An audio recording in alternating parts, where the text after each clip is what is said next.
اور جس کا نامہ اعمال اس کے بائیں ہاتھ میں دیا جائے گا تو وہ کہے گا اے کاش مجھ کو میرا اعمال نامہ نہ دیا جاتا اور مجھے معلوم نہ ہوتا کہ میرا حساب کیا ہے۔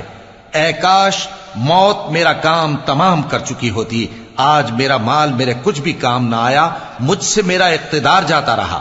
حکم ہوگا کہ اسے پکڑ لو، اب اسے طوق پہنا دو، پھر دوزخ کی آگ میں اسے جھونک دو، پھر زنجیر سے جس کی لمبائی 70 گز ہے جکڑ دو۔ یہ نہ تو اللہ عظمت والے پر ایمان لاتا تھا اور نہ فقیر کے کھانا کھلانے کی ترغیب دیتا تھا، سو آج اس کا بھی یہاں کوئی دوست نہیں اور نہ اس کے لیے کوئی کھانا ہے سوائے زخموں کے دھون کے، جس کو گناہگاروں کے سوا کوئی نہیں کھائے گا۔ سو میں ان چیزوں کی قسم کھاتا ہوں جو تم کو نظر آتی ہیں اور ان کی جو تمہیں نظر نہیں آتی، کہ یہ قرآن ایک معزز فرشتے کا پہنچایا ہوا کلام ہے اور یہ کسی شاعر کا کلام نہیں، مگر تم لوگ بہت ہی کم ایمان لاتے ہو، اور نہ کسی کاہن کا قول ہے لیکن تم لوگ بہت ہی کم غور و فکر کرتے ہو۔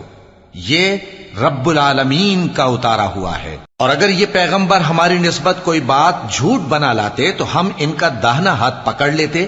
پھر ان کی رگے گردن کاٹ ڈالتے، پھر تم میں سے کوئی ہمیں اس سے روکنے والا نہ ہوتا۔ اور یہ کتاب تو پرہیزگاروں کے لیے نصیحت ہے،